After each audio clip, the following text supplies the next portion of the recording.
Wow, sold out. It's double the size it was this morning, so you're in good shape. There's that. Everyone deserves kudos for making it to day 4. So congrats to everyone. It's a marathon, not a sprint, right? Yes. That's right. Well, thank you, everyone. We're really excited to have this conversation. My name is Pierson Curtis, Director of Growth Marketing at H&R Block. We've got Todd and Liz with us. I don't know if you want to do a quick intro for yourselves. Please. Sure. Hi, guys. I'm Liz Rave. I'm the VP of Marketing at OUTFRONT, which is a $2 billion media company that happens to sell billboards and transit. As VP, I'm in charge of the OUTFRONT brand and how we communicate its value across all of our different channels: search, social, press, events, and our very favorite, our own canvases. And I'm a marketing nerd at heart. I love digging into the data, making stories that normal people care about. I love it. I'm Todd. I work at a company called adMarketplace. We are paid search, performance. Think of search everywhere outside of Google. That's where we exist. I have experience across the board, whether that is in paid search, gaming, TV, radio, believe it or not, out of home.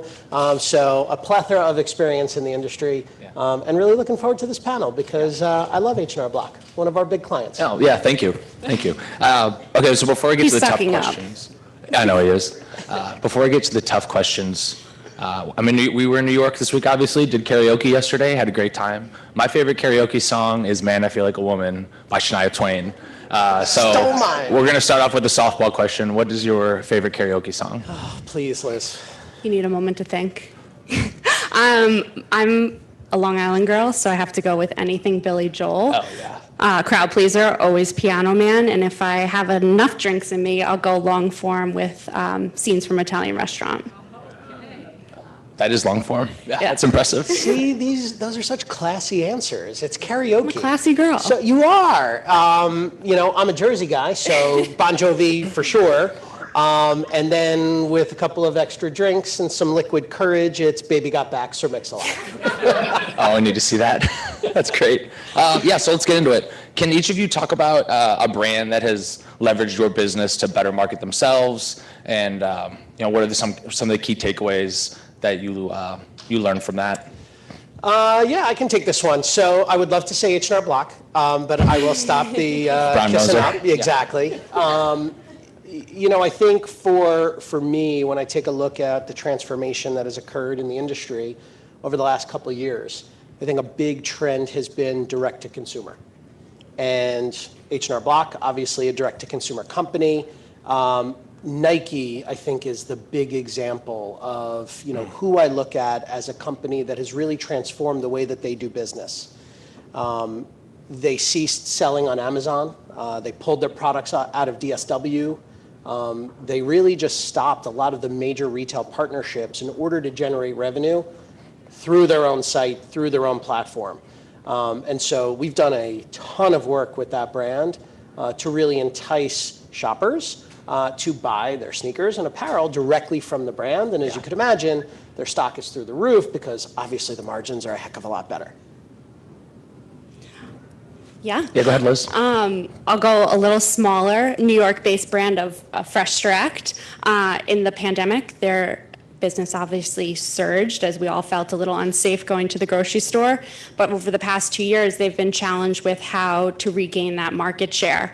So we brought them an idea to do branded content in the heartbeat of New York City, the transit system. So we partnered with So Yummy, who created short video vignettes of recipes in which featured all Fresh Direct ingredients. And of course, there was a QR code. There's a QR code on all of our transit media at this point. But they used it smartly where when the New Yorker scanned it, they got all the ingredients immediately in their bag so that they could be delivered to their apartment later that day and make that recipe.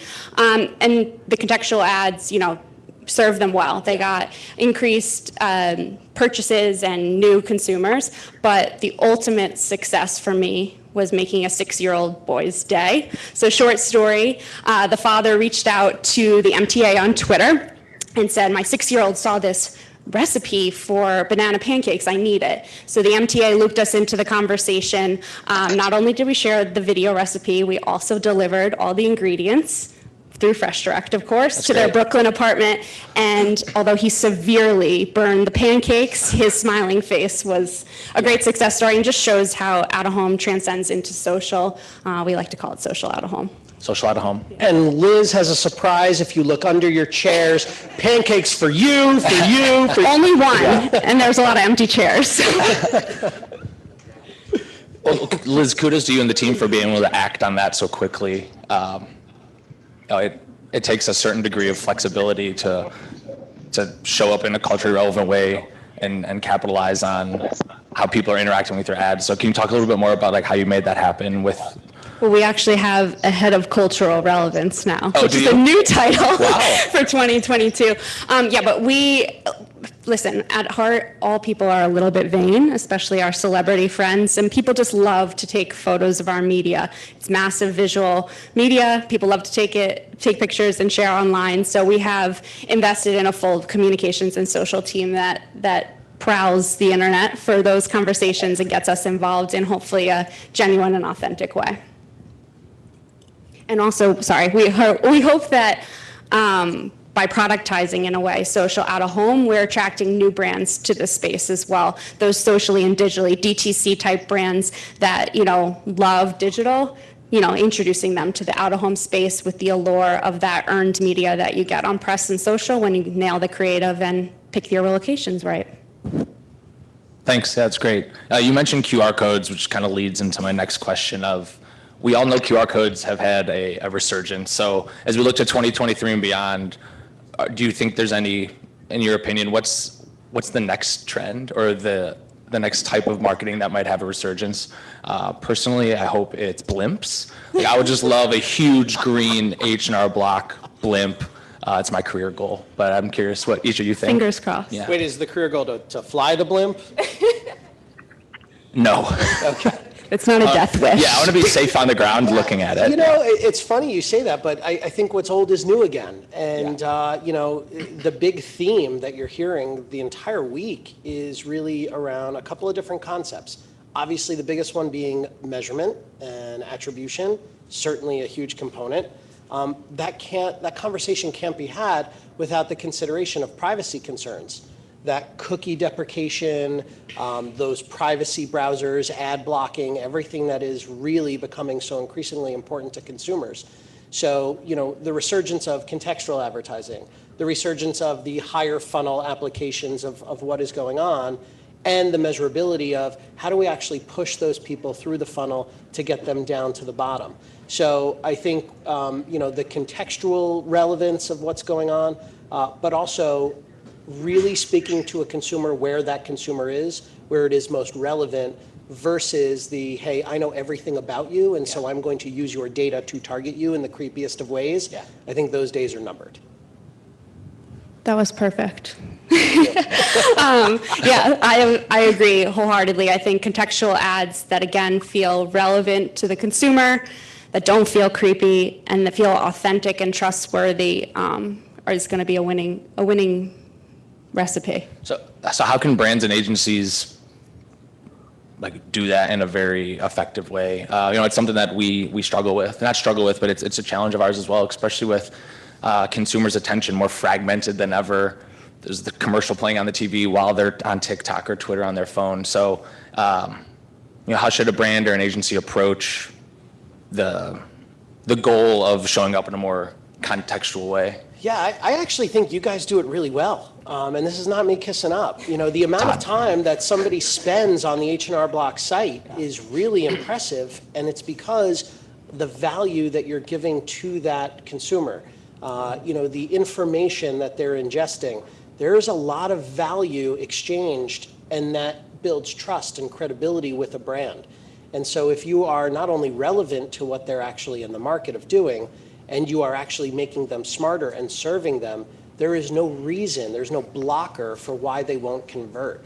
So I actually think the way in which H&R Block is approaching the market, it's not an old person's company anymore. This is the new H&R Block, and you guys are really doing a good job of educating those younger generations of fiscal responsibility. Yeah. Thank you. Also, I swear I didn't plant him up here. I think he works for H&R Block secretly. Checks in the mail. Yeah.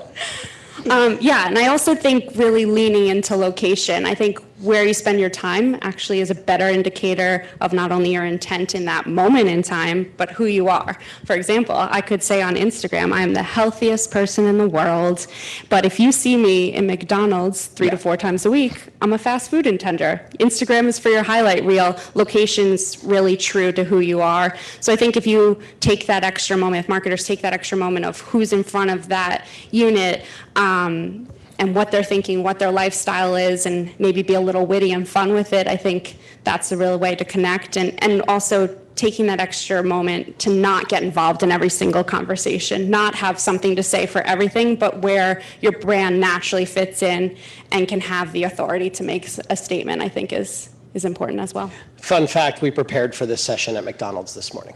Yum, bacon, egg, and cheese. Yeah.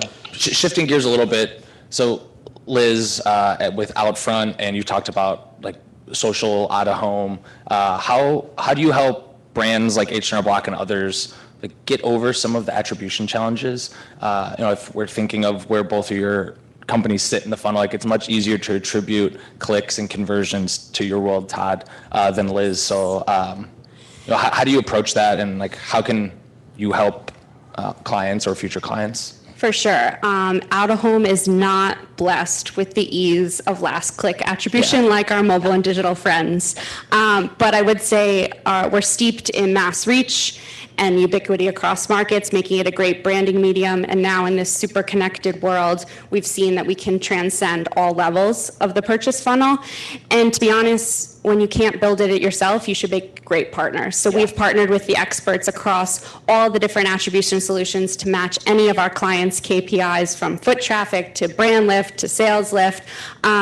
And we're seeing, we're all marketers, our foot is held to the fire to making sure that our campaigns are effective. So we've actually seen clients go up by threefold in tapping into these attribution solutions. And just remember, we can't get so bogged down with the science. Remember that the creative is really what drives an ad's effectiveness, but we have the solutions to meet any of the KPIs that our clients are trying to measure. That's great. Yeah, there's a lot this is such a loaded question. It's really the precipice of this entire week. Whether you're looking at financial analysis to understand how you're assessing the value of media, whether you're looking at MMM or MTA, if there is a marketer that has come to this city this week that has claimed that they have figured it out, I would like to meet them. Same. Yeah, and once everyone just comes to the table and says, I have absolutely no clue, but I'm doing the best that I can, I think we'll have a better shot as an industry of actually figuring it out. And so really what it comes down to is each one of those forms of attribution have gaps. And those gaps can be influence from someone and some arbitrary figure that they're looking at. So, for me, there is an art and science, as you mentioned. The science and the mathematics, the methodology, that's great, and you can think it's wonderful, and yet the gaps of understanding that some of those methodologies may consider historic performance of mediums. So you bring up somebody like TikTok as an example, which was a big portion of our last session. TikTok hasn't been around for that long, and they haven't done advertising for that long. So how does that fit into the MMM model if the MMM model is considering historic performance? So, really, in a long-winded way, what I'm saying is all of these attribution models are valuable in their own right, and they all have gaps, and you still have to trust your gut. Agreed. And I think you can't discount getting into a consumer's heart, which you can't measure that. Right. It's all about the creative that you put up there and the messaging that you stand behind. Yeah. So it sounds like what you're saying is we need to make a cognizant effort to have a balance between the art and science. Because if you just go off any type of attribution, one channel or certain channels will look horrible, frankly. But we know if you only follow the science, you'll probably make worse decisions when you're allocating your budget versus having the blend of the art and science. Yeah, and there's a huge opportunity in the industry. So conferences like this are great because marketers really do have the opportunity to speak to one another and actually share the goods.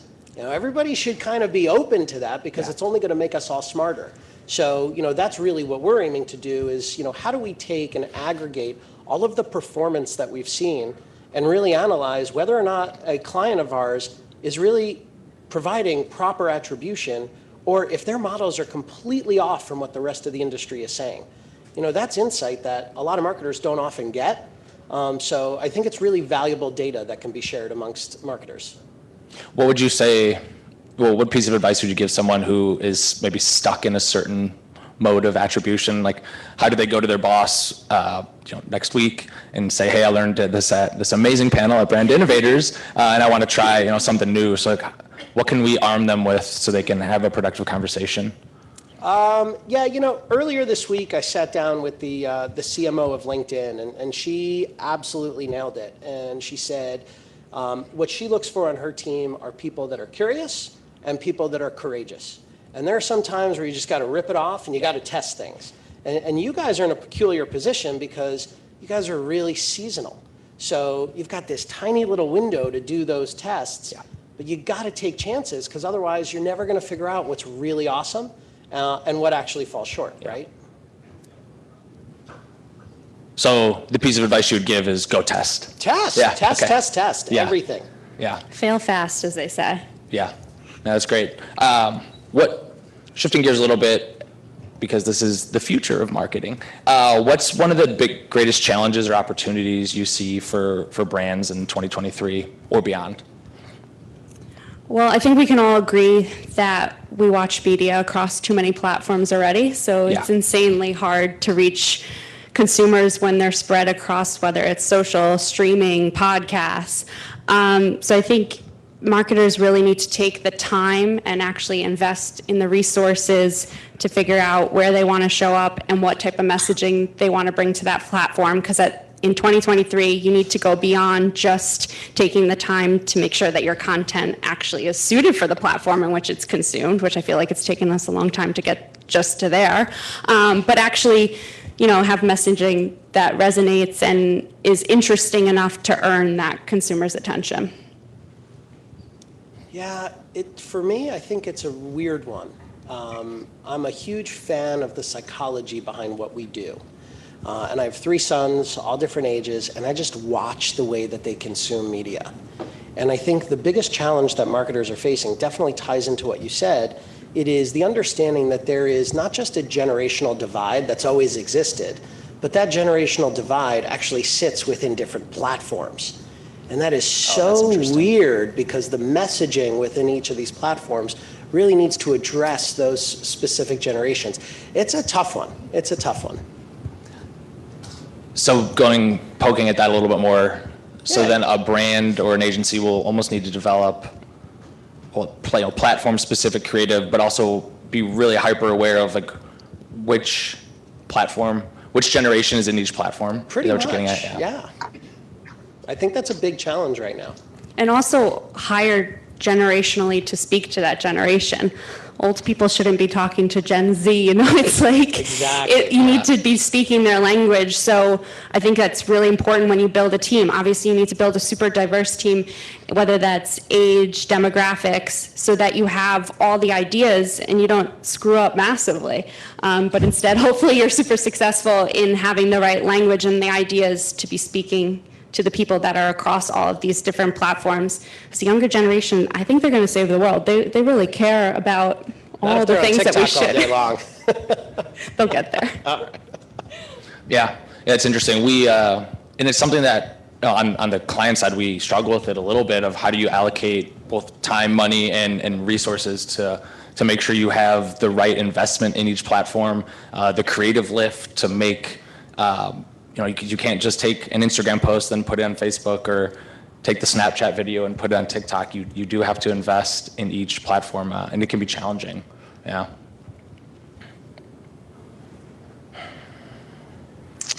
How's your job changed in the past few years related to marketing? I could take this one first. Please. 2020 was really bleak when you're selling outdoor media. Like literally, how do you market a company that sells outdoor media when you are instructed by the government to stay inside? Yeah, ouch. But when I look back to 2020, obviously we're all going to remember 2020 for our own personal reasons, but professionally, it is a year that I'm super proud of.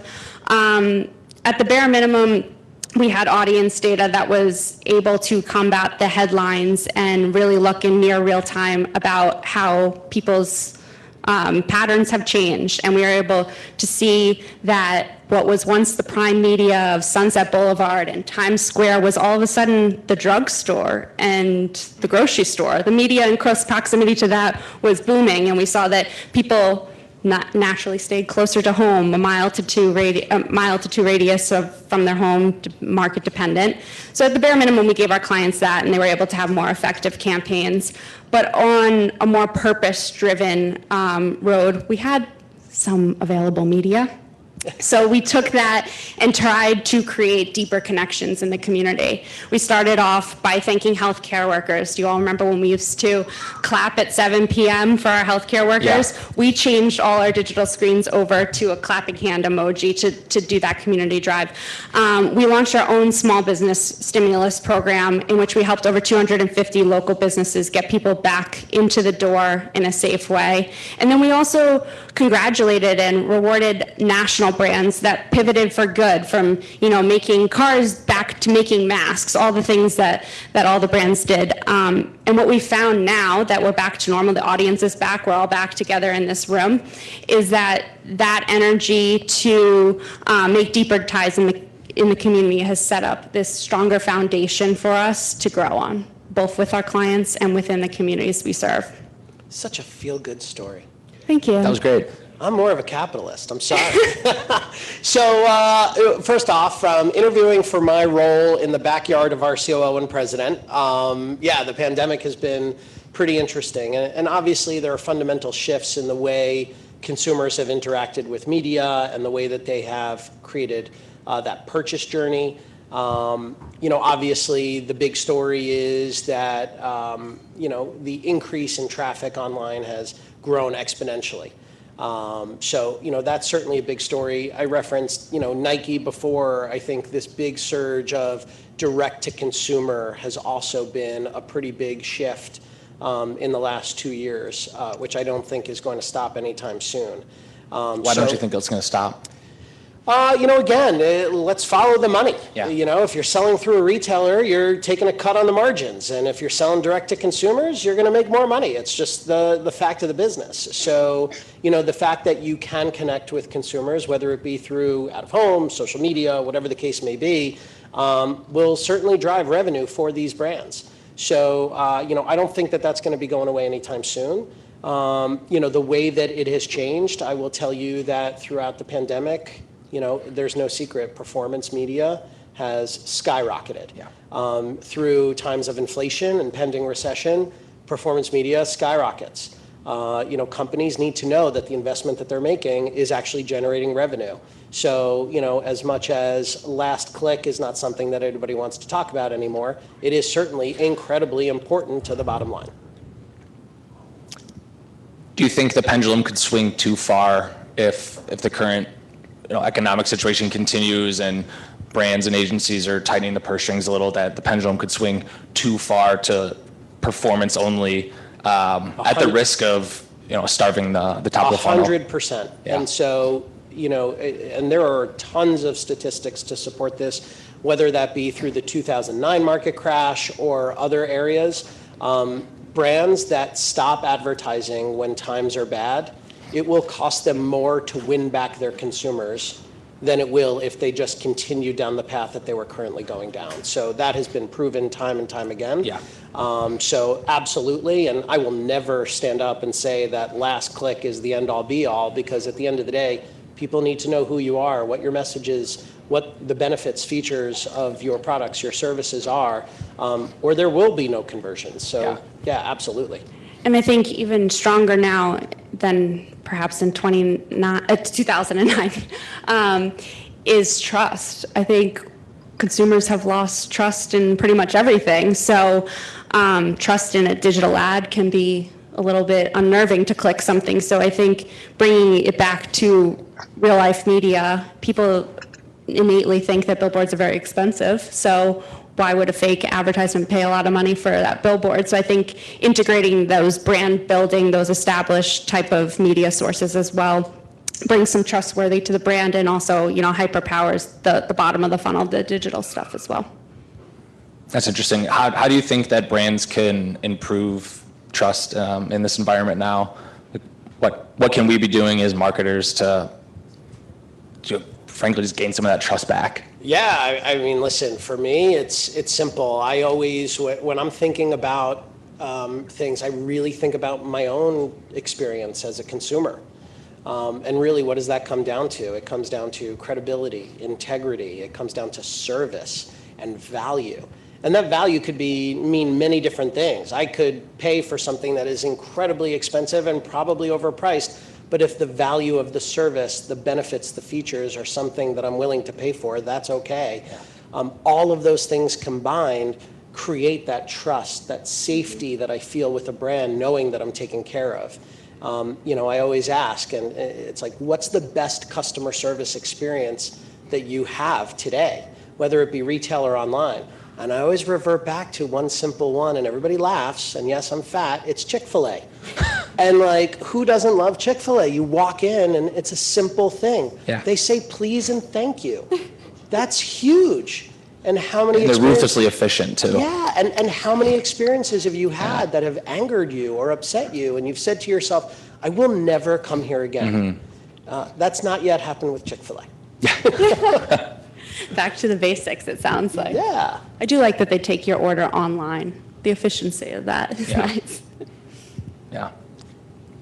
What do you think the biggest barrier is for consumer engagement for brands and agencies? We just talked about trust, so maybe it's trust, but is there something else that's holding brands back from really unlocking that next level of growth? I think it's a little bit scary to be a brand, and this world is not very forgiving. So I think, point. again, you need to build the teams to ensure that you're saying the right things, getting involved in the right movements in order to build that trust, be that brand. But yeah, I think that's a little probably unnerving to CMOs at this point. Yeah, I agree. What's your approach to leading a team? Like you've mentioned a few times, Liz, about building the right teams. How are you architecting that in your mind and then bringing it to life with your team? Yeah, OUTFRONT's in a unique position because we are old school. We are an established billboard company, but we're also in a very transformative point right now. So we need to attract new talent. We have talent and titles that we never had a decade ago, like data scientists, content marketers, head of cultural relevance. So, we need to attract that new talent while also keeping all the people that establish this business happy as well. So I think it's just what everyone reads every day. You need to have a diverse team. You need to have a team that doesn't look just like you in order to have a really effective and successful company. Yeah, I think one, you need to drink me under the table. No, I'm just kidding. I think for me, the opportunity to find super smart people who don't just regurgitate things that they've read, they are capable of having complex conversations and really drilling into the things that matter most, having the ability to talk through measurement, understand the methodology, not just go through a pitch deck or not just, again, show pretty pictures. It really is about solving the needs of consumers, solving the needs of clients, making sure that we are a partner, we're not a vendor, and that we are an extension of the teams that we work with. Because ultimately, the only way that we're going to stay in business, and probably you guys too, is if we are making you look good. And if we're doing everything that we can to drive the business forward, that's really the brass ring, right? So it's pulling in those people who are credible, pulling in those people who really are subject matter experts. And I joke about the drinking part, but there is a really big factor in creating relationships and being able to connect with people on a personal level, which is why I love the in-person conferences. Yeah, I'd say that's the thing I've noticed the most the last 2 years, answering my own question from earlier, is that you just cannot replace the in-person connection. So you can do all the virtual happy hours or fun little games, but even if a half-hour meeting with your team in person replaces hours of Zoom calls. Yeah, I'm guessing whether or not somebody's wearing pants. I'm with you. Yeah. That joke got old really fast. As you think about, staying on the topic a little bit, as you think about like the future of how marketing orgs are set up with partners and agencies, each brand is different. Some do it in-house, some work with agencies and partners, and some take more of a hybrid approach. Like, which one do you think is the most beneficial for the future of marketing? Oh my God, I mean, talk about throwing down a landmine and saying, hey, Todd, jump on it. Todd, I didn't say you had to answer this. No, I'm going to. So listen, it really comes down to one thing, and I have worked with everything and all in between. And certainly when you work with a brand direct, the goals are incredibly different than working directly with only the agency. Mm-hmm. So with any regard, I think once you get both parties in a room together, magic happens. So I'll start there. I think the relationship between the brand and the agency, when I've seen it really work well, is when there is a true data exchange. The insights, the analytics, the data that go into what is taking place, when there is a transparent relationship between the two, that's when things really start happening. With regards to what works best and what doesn't, listen, there are subject matter experts. And I think that in the end, the smartest people, they say, are the people that know that they don't know things. And if you can find those people that do and really are experts in that field, absolutely, why wouldn't you go and get them? So, again, it's different for everybody. Certainly there's been a trend specifically in performance and search and bringing those things in-house. There are benefits, but there are also drawbacks, again, when it comes to that subject matter expertise. So, long-winded way of saying, I'm not answering that. Okay. Yeah, I agree. I'm not as passionate as Todd on this one, but I think it's all about collaboration and having strategic and inclusive media strategy from the start. So whatever that means for you, whether that means in-house or partnering, I think that's the best road for success. And there's pros to both. If you're in-house, you really care about that brand. You know that brand by heart and you're really passionate about it and probably can produce beautiful copy lines and creative from that. Secondarily, you're kind of in the brand all the time. So bringing in a third party brings a fresh perspective, takes the time to look at it a bit differently, and could unearth something that you have been missing because you're too close to it. So I think, like I said, there's pros to both. I think both very diplomatic answers here. Yeah, you guys are doing great. We can work with either. Yeah. We're going to be on the ticket next year, don't worry. Yeah, there's definitely something to be said, though, for being too close or too far in it, and you might miss a strategic opportunity. So, yeah, I agree. I believe it's the hybrid model, but every brand is different, and stages of the company. A growth stage startup, likely more in-house, and then a more established brand has the resources and time and energy to expand out to partners. I just want to, full disclosure, your agency partners were up on stage prior to this one. I know they were. Yeah, I saw that. Good guys. Really good guys. Yeah. With like 10 minutes or so left, getting towards the end, what is a tangible piece of advice that we can give the audience to take back and, so they can say they got some value from this? For me, I would say challenge us and challenge your own thinking. There's a ton of technology out there. There's a ton of new audience insights, but also, I'm stealing Todd, trust your gut, and I know you said it earlier, and, don't be afraid to lean into the art a little bit more than always just the science. Take the insights from that, but, try things out and experiment a little. Yeah. If you haven't seen Book of Mormon, it's fantastic, so that's a good takeaway. Great show. For me, I think, the big thing is take a chance, trust your gut. Don't always trust the data unless you've actually dug in to understand what are the inputs that are going into, some of the models, some of the analytics, some of the insights, because you might be surprised. And when I say that, I even mean your own personal KPIs. So when you're given a goal as a brand, when you're given a goal by the CFO or by the CMO, really digging in and questioning that. That's really important. It's that courageous curiosity that I had mentioned before, which really kind of opened my eyes to, okay, so I understand why and how and where did you come up with that. Let's have a discussion about that before we actually dive deep and I try to, hit those goals. I think is certainly incredibly important. And yes, test, always test. Because you never know what's going to pop.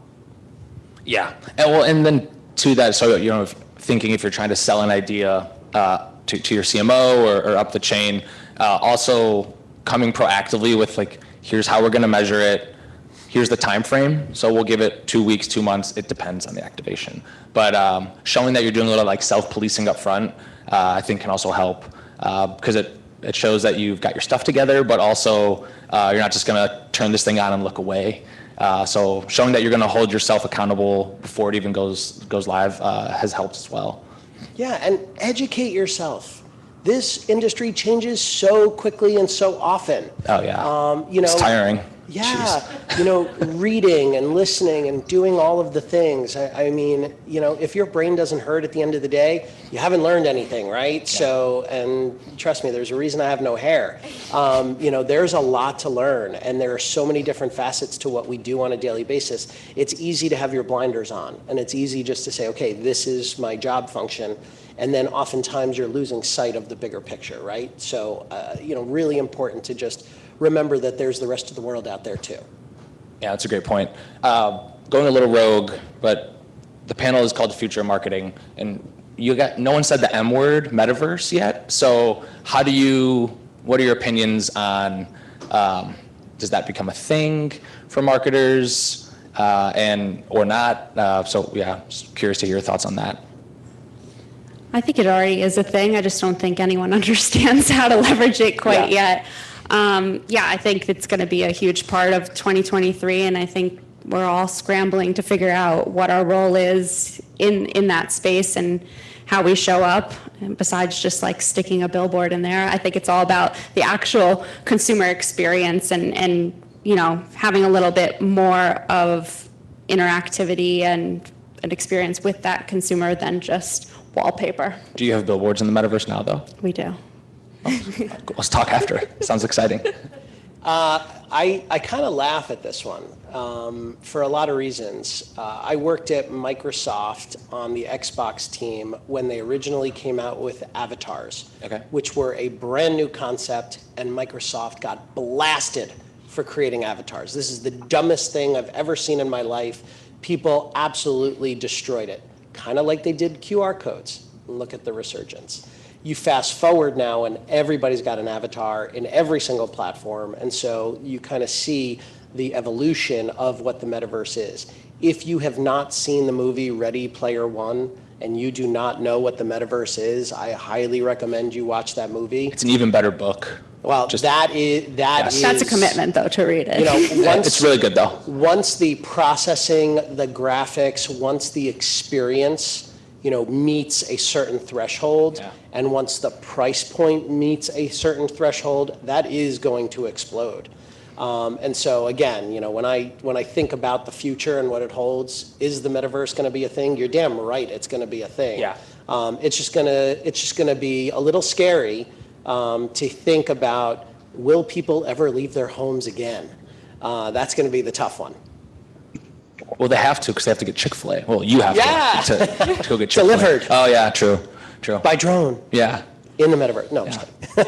Well, it goes back to both your earlier points about testing. It seems like that is such a ripe area for brands to dip their toes into, or maybe jump all the way in. But, talk about a new frontier for testing. Like, that seems like a really great opportunity. Yeah, if it's relevant, if it makes sense, if the experience is one that elicits a response. If it's forced, it's not going to make any sense. So, right now the metaverse is really made up of just silly games and communities of people just getting together and talking trash. Eventually it's going to get to a place where there is actually value. And I don't remember which one, but I know one of the consulting firms actually bought 30,000 units of the Oculus. And they actually created an office building where all of their employees could actually meet and have discussions through, the metaverse. It's wild to think about that people are actually physically meeting, but not physically meeting virtually. It's pretty impressive. So again, the relevancy, the timeliness, the message, the connection, it's got to all be in the right place in order for it to be authentic. And I think that's what we're all striving for, right? Authenticity. Yeah, especially going back to your earlier point about Gen Z and the next generation coming up. Like we all will see right through it, but I think they even have more of like a hyper focus on seeing content that's relevant to them and really resonating. And they'll see right through it if it doesn't make sense. Yeah. Any closing thoughts as we wind down this panel? Oh, me first. I think this week was really great. And first of all, I'm kissing more ass, but Brand Innovators, you guys are awesome. This has been a fantastic conference, much better than the circus downtown. So, thank you for putting this on. Yeah, absolutely. Seriously. Really, really great stuff. Closing, I'm really excited. I'm excited for the future. I'm excited for, the advertising universe and what's been going on. I also very much want to encourage, again, that sharing of information. That is huge. So, I'm a stranger to most of you. I don't want to be when I leave this room, so come and say hi. That's all I got. What information are people not regularly sharing with you or your team that they should be to make the partnership more effective? I think there's a level of vulnerability that people are afraid to share. It's tough to say I don't know. And so when you have a deep conversation and someone's nodding your head means I have no idea what the hell you're talking about. And so, knowing that you don't know and saying, hey, I have absolutely, that was Japanese to me. Like, I have no idea what you just said. Can you explain that to me? I think there's a lot of power in just pressing pause and trying to understand something. That's great. Yeah, for me, I agree. It's weeks like this that are super refreshing because we can all get bogged down by the day-to-day of our jobs. And I think, being in real life with people again and hearing others' ideas it really opens you up. So keep learning, keep listening, and keep challenging yourself. Keep on, That's keep great. it on. Keep it on. Yeah, that was a lot of keep-ons. Yeah. Well, thank you both for spending time with me. It was a great conversation, and really appreciate it. Thank you.